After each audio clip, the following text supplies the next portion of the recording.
கிறிஸ்துவுக்குள் பிரியமானவர்களே, ஆண்டவராகிய இயேசு கிறிஸ்துவின் நாமத்தினாலே உங்களை அன்போடு வாழ்த்துகிறேன். தேவ பிரசன்னம் உங்கள் அனைவரோடும் கூட இருப்பதாக. இன்றைய நாளிலும் ஆண்டவர் உங்களோடு பேசும்படியாக கொடுக்கப்பட்ட வாக்குத்தத்த வசனம் சங்கீதம் 46வது அதிகாரம் 1வது வசனம். தேவன் நமக்கு அடைக்கலமும் பெலனும் ஆபத்து காலத்தில் அனுகூலமான துணையுமானவர். பிரியமான தேவனுடைய பிள்ளைகளே, தேவன் அனுகூலமான துணையுமானவர். தேவன் நமக்கு துணை செய்யும் போது எந்த கடுமையான சூழ்நிலைமையிலும் கூட தேவ பிள்ளைகளுக்கு ஒரு அனுகூலம் நிச்சயமாக இருக்கும். அனுகூலமான சூழ்நிலைமைகளே உதவுவதற்கு அநேகர் இருப்பார்கள். நமக்கு நெருங்கிய நண்பர்கள் இருப்பார்கள், உறவுகள் இருப்பார்கள், சொந்த பந்தங்கள் கூட இருப்பார்கள். ஆனால் எல்லாமே நமக்கு எதிராக மாறும்போது, எல்லாம் கைவிட்டு போகிற சூழ்நிலைமையில் காணப்படும் பொழுது நமக்கு உதவுவதற்கு இந்த பூமியில இருப்பவர்கள் கூட யோசிப்பார்கள். ஆனால் ஆண்டவராகிய இயேசு கிறிஸ்து அவர் ஆபத்து காலத்திலே அனுகூலமான துணைமானவர் என்று நாம் வேதத்திலே வாசிக்கிறோம். அப்படி என்றால் ஆபத்தான சூழ்நிலைமையில் கூட கர்த்தர் துணை நிற்கும் போது அங்கே தேவ பிள்ளைகளுக்கு ஒரு அனுகூலம் உண்டாகும். ஏனென்றால் கர்த்தர் நடுவில் இருக்கிறார். எந்த ஆபத்திலும் அவரே நமக்கு அனுகூலம் துணைமாக இருக்கிறார்.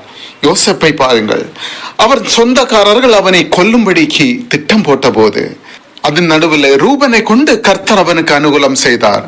எனவே தான் அவனை அவர்கள் கொல்லாமல் ஒரு குழியிலே தூக்கி போட்டார்கள். குழியிலே தூக்கி போட்ட பிறகும் கூட சகோதரர்கள் நடுவில் இருக்கிற யூதாவை கொண்டு கர்த்தர் அனுகூலம் செய்தார்.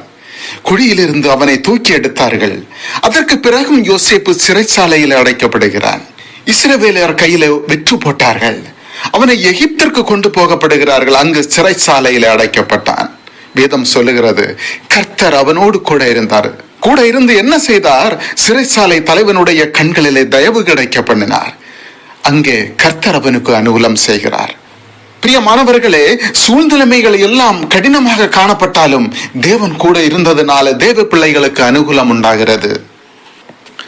இப்படித்தான் எல்லாருடைய வாழ்க்கையிலும் நடக்கிறது.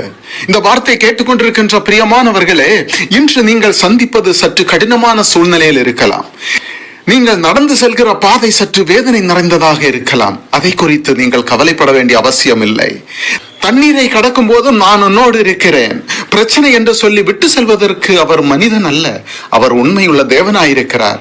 பிரியமானவர்களே, கர்த்தர் நம்மோடு கூட இருக்கிறார் என்ற நம்பிக்கையில கர்த்தரை மாத்திரம் சார்ந்திருங்கள்.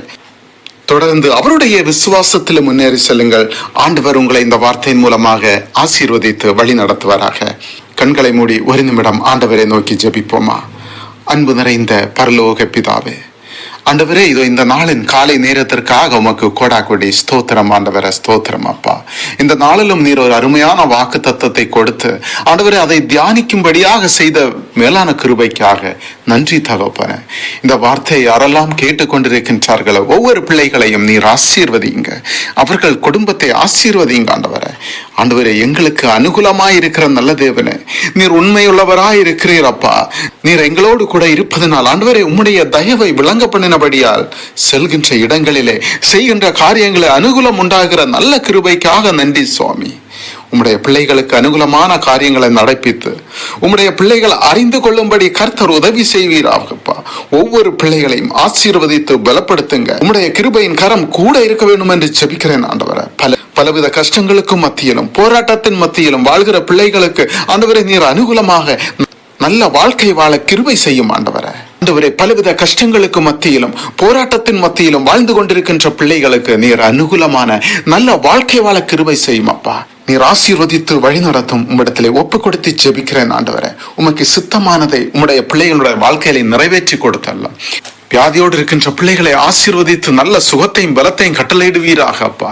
எந்த விதமான கொடிய நோயானாலும் சரி, மருத்துவர்களால் கைவிடப்பட்ட நிலைமையில் இருந்தாலும் சரி, நீர் ஆசீர்வதித்து ஆண்டவரே உம்முடைய சுகம் அளிக்கின்ற வல்லமையுள்ள கரத்தினால் தொட்டு பலப்படுத்துங்கப்பா. நல்ல சரீர சுகத்தையும் பலத்தையும் ஆரோக்கியத்தையும் கட்டளையிடுவீராக ஆண்டவரே. இயேசுவின் நாமத்தினால அப்பா நீர் அற்புத சுகத்தை கொடுத்தல்லும் சுவாமி. ஆண்டவரே, இன்றைய நாட்களிலே பிறந்த நாட்களை திருமண நாட்களை சந்திக்கின்ற பிள்ளைகளுக்காக ஜெபிக்கிறேன் சுவாமி. ஆண்டவரே, அவர்கள் புது புது வருடத்திற்குள்ளாக பிரவேசிக்கின்ற பொழுது அப்பா புதிய நன்மைகளையும் புதிய ஆசீர்வாதங்களையும் கண்டுகொள்ள வேண்டிய கிருபையை தாரும் ஆண்டவரே. எந்த நோய் நொடிகளும் வராமல் அவர்களை சிலுவையின் நல்ல மறைத்து பாதுகாத்துக் கொள்ளும். உம்முடைய ஆசீர்வாதம் உம்முடைய கிருபை கூட இருக்க வேண்டும் என்று ஜெபிக்கிறேன் சுவாமி. அனைவரையும் உம்மிடத்திலே தாழ்த்தி ஒப்பு கொடுக்கிறேன். துதி கன மகிமை யாவும் உமக்கே செலுத்துகிறேன். குறை குற்றம் யாவற்றை மென்னியும் இயேசு கிறிஸ்துவின் மூலம் ஜெபிக்கிறேன் ஜீவனுள்ள நல்ல பிதாவே. ஆமென், ஆமென், ஆமென்.